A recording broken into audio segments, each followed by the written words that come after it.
ಎಲ್ರಿಗೂ ನಮಸ್ಕಾರ. ಆರ್.ಜೆ. ಬಹದ್ದೂರ್ ಅಂತ ಒಂದು ಕವನ. ಇಂಪಾದ ಹಾಡು ಮನಸ್ಸನ್ನ ನಾಟ್ಯ ಮಾಡಿಸಿದ್ರೆ ಅರ್ಥಪೂರ್ಣ ಸಾಹಿತ್ಯ ಮನಸ್ಸನ್ನ ಮುದಗೊಳಿಸುತ್ತೆ. ಏತಕ್ಕೆ ಬೇಕು ಸ್ವರ್ಗ, ಏತಕ್ಕೆ ಬೇಕು ನಶೆ? ನಿಜವಾದ ಸಾಹಿತ್ಯದ ಸ್ವರ್ಗದ ನಶೆ ಮುಂದೆ ಎಲ್ಲವೂ ಶೂನ್ಯ. ದೊಡ್ಡೋರು ಹೇಳಿದ್ದಾರೆ, ತಂಪೊತ್ತಲ್ಲಿ ಇಂಪಾದ ಹಾಡನ್ನ ಕೇಳಿದ್ರೆ ಮೈ ಮರೆತು ಹೋಗುತ್ತಂತೆ. ಅದೇ ತರ ರಾತ್ರಿಯಲ್ಲಿ ರಸಿಕತೆಯ ಹಾಡು ಕೇಳಿದ್ರೆ ಮಕ್ಕಳಾಗೋಗುತ್ತೆ ಅಂತ. ಅನುಭವದ ಮಾತಿಗೆ ರಾಗದ ಫೀಲ್ ಇದ್ದಾಗ ಸ್ವರ್ಗದ ನಶೆಗೆ ಡೈರೆಕ್ಟ್ ದಾರಿ ಇದ್ದಂಗೆ, ಸ್ವರ್ಗದ ನಶೆಗೆ ಡೈರೆಕ್ಟ್ ದಾರಿ ಇದ್ದಂಗೆ ಅಂತ ಹೇಳ್ತಾ ನನ್ನ ಈ ಕವನ ಮುಗಿಸ್ತಾ ಇದ್ದೀನಿ.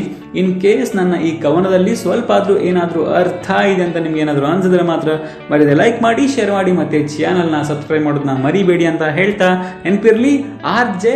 ಬಹದ್ದೂರ್ ಅಂತ. ಧನ್ಯವಾದ.